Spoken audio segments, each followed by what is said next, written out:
नमस्कार, zero news Ramgarh में आपका स्वागत है।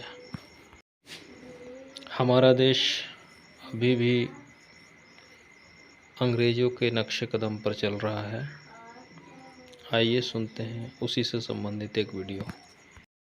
भारतवासियों को समझना चाहिए इस वीडियो को देखकर कि हमारी न्याय प्रणाली किस तरह से कार्य कर रही है।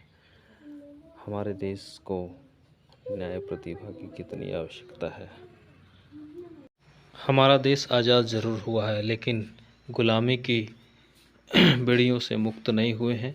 हमारा आज का कानून भी अंग्रेजी जैसा ही चल रहा है। कपिल जी, मैं आपको धन्यवाद देता हूं और ये फिल्म बनाने के लिए, ये वेब सीरीज बनाने के लिए बहुत बहुत धन्यवाद। कहां का सत्यमेव जयते, कहां का सत्यमेव जयते, कहां का सत्यमेव जयते। सुप्रीम कोर्ट के जजेस, हाई कोर्ट के जजेस जरूर इसको देखें और आत्मचिंतन करें कि भारत की न्याय प्रणाली कहां पहुंच गई है। भारत में टोटल 5 करोड़ केसेस तो वो हैं जो district court, high court, supreme court में है। इसका मतलब 5 करोड़ परिवार न्याय की आशा में बैठा हुआ है। ऑन एन एवरेज एक परिवार में 6 आदमी रख लीजिए, तो यानी 30 करोड़ लोग न्याय की आस लगाए बैठे हुए हैं।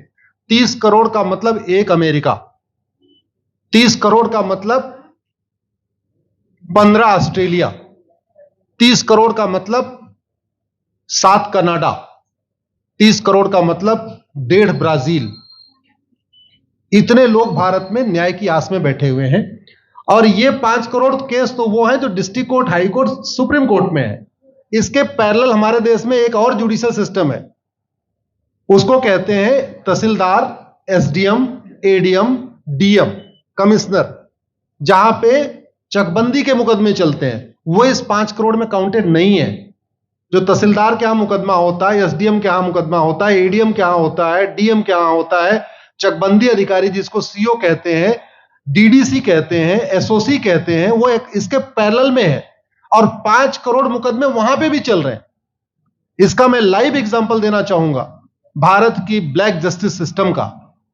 1985 में जौनपुर में एक 10 बीघे जमीन का मुकदमा शुरू हुआ था। अभी वो सबसे नीचे पायदान पे है, जिसको कहते हैं चकबंदी अधिकारी। 1985 में मुकदमा शुरू हुआ, 2023 आ गया, लगभग 37 साल बीत चुके। 37 साल में यह नहीं तय हो पाया कि असली विल कौन सी है। 2 लोगों ने क्लेम किया, वो कह रहे हैं मुझे विल मिली है, वो कह रहे हैं मुझे विल मिली है। 37 साल में यह नहीं डिसाइड हो पाया असली विल किसकी है। अगर मान लीजिए आज डिसाइड हो जाए तो सीओ के बाद एसओसी, एसओसी के बाद डीडीसी, डीडीसी के बाद हाई कोर्ट, हाई कोर्ट के बाद सुप्रीम कोर्ट, यानी अभी 35 साल और लगेगा, 70 साल लगेगा। सेकंड जनरेशन मुकदमा लड़ रही है, ऑलरेडी सेकंड जनरेशन मुकदमा लड़ रही है। और इसी स्पीड से काम हुआ तो मुझे लगता है थर्ड जनरेशन आके मुकदमा तब जाके सुप्रीम कोर्ट पहुंचेगा। दूसरा एग्जाम्पल, एक ग्लेरिंग एग्जाम्पल आपको देता हूं। 1971 के वॉर में पाकिस्तान में बम फेंकने वाले, पाकिस्तान के फौजियों के बहुत सारे बैंकर तोड़ने वाले एक कर्नल कबोत्रा है, पंचकुला में रहते हैं। दुश्मनों के उन्होंने दांत तोड़ दिए। आज 2000 से उनके मकान पे किसी ने कब्जा किया हुआ है। 2023 आ चुका है, 23 साल में वो अपने मकान को नहीं छुड़ा पाए। अभी मामला पंचकुला की डिस्ट्रिक्ट कोर्ट में है, उसके बाद चंडीगढ़ हाई कोर्ट जाएगा, फिर सुप्रीम कोर्ट जाएगा। तो 23 साल में वो सबसे नीचे पायदान पे है। वास्तविकता यह है, अंग्रेज चले गए, अंग्रेजी कानून यहीं छोड़ गए, अंग्रेजी व्यवस्था यहीं छोड़ गए। यह व्यवस्था भारत में न्याय देने के लिए नहीं बनी थी। यह जो न्यायिक जुडिशियल सिस्टम था भारत में जो बनाया गया, वो केवल और केवल भारत को लूटने बांटने के लिए बनाया गया था। चूंकि कानून वही चल रहा है, जुडिशियल सिस्टम वही चल रहा है, इवन हमारा ड्रेस भी वही चल रहा है। अंग्रेज काले कपड़े पहनते थे, हम भी काले कपड़े पहनते हैं। अंग्रेज जून के महीने में उनको गर्मी लगती थी तो 1 महीने छुट्टी करके इंग्लैंड चले जाते थे। आज भी हमारा हाई कोर्ट, सुप्रीम कोर्ट पूरे मई जून बंद रहता है। अंग्रेजों को क्रिसमस के टाइम में दिसंबर में छुट्टी मनाना जाना होता था, 1 महीने छुट्टी कर चले जाते थे। आज भी हमारी हाई कोर्ट, सुप्रीम कोर्ट दिसंबर में, क्रिसमस के टाइम में 15 दिन 20 दिन बंद हो जाती है। तो सोच वही है, किताबें वही है, व्यवस्था वही है, कानून वही है, तो स्वाभाविक सी बात है जस्टिस होगा कहां से? जस्टिस कैसे होगा? हम 2023 में 1860 का इंडियन पिनल कोड लेके घूम रहे, 1861 का पुलिस एक्ट लेके घूम रहे, गवाहों के बयान 1872 के कानून से हो रहे। हमने सब कुछ वर्ल्ड क्लास कर लिया, लेकिन अपने जस्टिस सिस्टम को कंपेयर करने की कोशिश ही नहीं किया। जितने में एक एयरपोर्ट बनता है, एक एयरपोर्ट बनाने में 25,000 करोड़ की लागत आती है। अगर हमारी सरकारों ने एक एयरपोर्ट की कीमत जुडिशियल सिस्टम पे खर्च कर दिया होता तो हमारी न्यायिक व्यवस्था अच्छी हो गई होती। आज घटिया, चूंकि अकाउंटेबिलिटी नहीं है, जुडिशियल सिस्टम में कोई अकाउंटेबिलिटी नहीं है, किसी के साथ न्याय हो जाए अन्याय हो जाए कोई फर्क नहीं पड़ता, निर्दोष को जेल हो जाए जज की कोई अकाउंटेबिलिटी नहीं, दोषी को बेल हो जाए जज की कोई अकाउंटेबिलिटी नहीं, लाखों लाख लोग जेल में सड़ रहे हैं, लाखों धोखेबाज भ्रष्टाचारी बाहर घूम रहे हैं। मूल कारण है ब्लैक जस्टिस सिस्टम। आपने बहुत अच्छा आपने इस पे वेब सीरीज बनाया है और इस देश में world class airport, world class highway, world class shopping mall, सब कुछ वर्ल्ड क्लास बना लिया। इनफैक्ट अपना मोबाइल का डेटा सुरक्षित रखने के लिए हमारे सांसद, विधायक, जज आईफोन भी यूज करते हैं, अमेरिका का आईफोन यूज करते हैं हमारा डेटा सुरक्षित हो जाए। लेकिन भारत सुरक्षित हो जाए उसके लिए यह नहीं देखते कि जापान में कौन सा कानून है, अमेरिका में कौन सा कानून है, सिंगापुर में क्या अच्छा चल रहा है। कनाडा में रेंट का मामला एक डेट में खत्म होता है। सिंगापुर में अभी कुछ दिन पहले एक व्यक्ति के पास 900 ग्राम गांजा पाया गया, उसको फांसी हुई है। दोबारा वहां ड्रग स्मगलिंग होगी क्या? तो भारत में चाहे वो ड्रग स्मगलिंग है, माफिया राज है, ह्यूमन ट्रैफिकिंग है, इन सब के लिए हमारा जस्टिस सिस्टम जिम्मेदार है। कोई भी अपराध होता है उसमें दो पक्ष होता है, एक पीड़ित, एक अपराध करने वाला। जो पीड़ित होता है वो चाहता है जल्दी उसको न्याय मिल जाए, अपराध करने वाला चाहता है मुकदमा लंबा चले। भारत का न्यायिक सिस्टम अपराध करने वाले के साथ खड़ा है। बलात्कारी चाहता है उसका मुकदमा 30 साल चले और मुकदमा 30 साल चलता है। भू माफिया चाहता है कि गरीब की जमीन पे कब्जा कर ले, उसका मुकदमा 50 साल चले और आज की डेट में मुकदमा 50 साल चल रहा है। इसका मतलब वर्तमान न्यायिक सिस्टम बलात्कारी के पक्ष में है, भू माफिया के पक्ष में है, ड्रग स्मगलर के पक्ष में है, ह्यूमन ट्रैफिकर के पक्ष में है, नक्सलियों के पक्ष में है, माओवादियों के पक्ष में है, जो लोग देश विरोधी काम कर रहे हैं उनके पक्ष में है। 40 साल 50 साल के बाद किसी व्यक्ति ने मिलावट करके लोगों का स्वास्थ्य खराब कर दिया, उसको 50 साल के बाद सजा हो रही है। इस बीच उसने कम से कम पता नहीं कितने लोगों का और भी कर दिया। तो ये जो जस्टिस सिस्टम होता है दवा की तरीके काम करता है।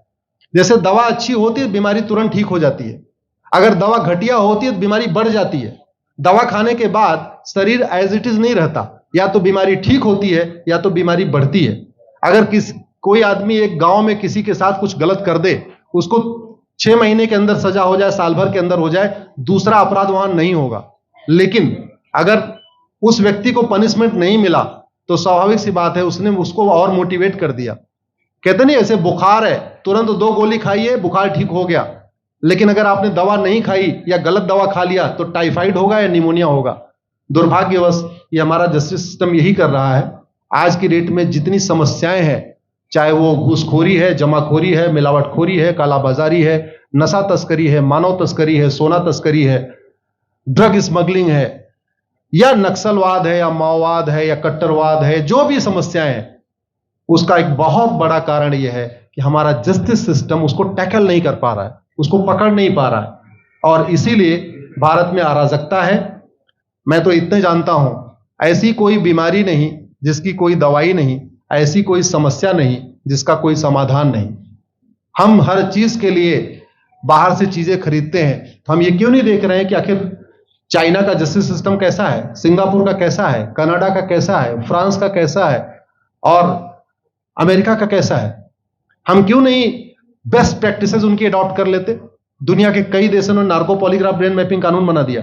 मेरी बहन दीपिका नारायण बैठी हुई है, ये लगातार फॉल्स केसेस के खिलाफ, इनको मैं देखता रहता हूं, एक्टिव रहती है।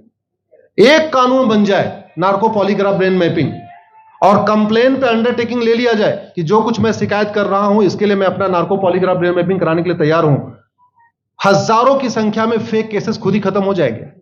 आज की डेट में लोग जुडिशरी की लापरवाही के साथ साथ फर्जी केस से परेशान है, फर्जी गवाही से परेशान है, फर्जी एफआईआर से परेशान है, हजारों परिवार परेशान है। कई बार देखा गया कि जो फैमिली के केसेस होते हैं उसमें कितने सारे फेक केसेस भी आ रहे हैं। तो जो वास्तव में दोषी हैं उनको पनिशमेंट नहीं मिल पा रहा है, जो निर्दोष हैं उनके खिलाफ फर्जी केसेस हो रहे हैं। आज की डेट में गांव में एक दबंग अगर जमीन कब्जा कर लेता है, किसी की हिम्मत नहीं पड़ती उसके खिलाफ कोई गवाही दे दे। लोगों को अपनी जमीन छुड़ाने में 30-30 साल लड़ना पड़ रहा है, 35 साल लड़ना पड़ रहा है। अगर 30 साल 35 साल के बाद कक्कड़ जी उसको अपनी जमीन मिल भी गई तो उसके साथ न्याय कहां हुआ? 35 साल में उसका टाइम बर्बाद हो गया, 35 साल में उसका पैसा बर्बाद हो गया, 35 साल वो मेंटल ट्रॉमा में रहा, 35 साल उसने तारीख पे तारीख झेली है। और मैं तो डिस्ट्रिक्ट कोर्ट में कई बार जाके देखा, ऐसे परिवारों को देखता हूं जिनके पास बस से आने के लिए पैसा नहीं है, साइकिल से आते हैं। ऐसे परिवारों को देखता हूं जो चाय नहीं पी सकते अपने पैसे से, बेचारे घर से रोटी बांध के और अचार लेके आते हैं, लेकिन वहां मजबूरी में वकील को पैसा देते हैं। तो हमारी कोर्ट कचहरी वास्तव में दलाली का अड्डा बन गया है, हमारी कोर्ट कचहरी भ्रष्टाचार का अड्डा बन गया है। और मैं दुख के साथ कहना चाहूंगा, अदालतों में न्याय हो नहीं रहा है, बल्कि न्याय बिक रहा है।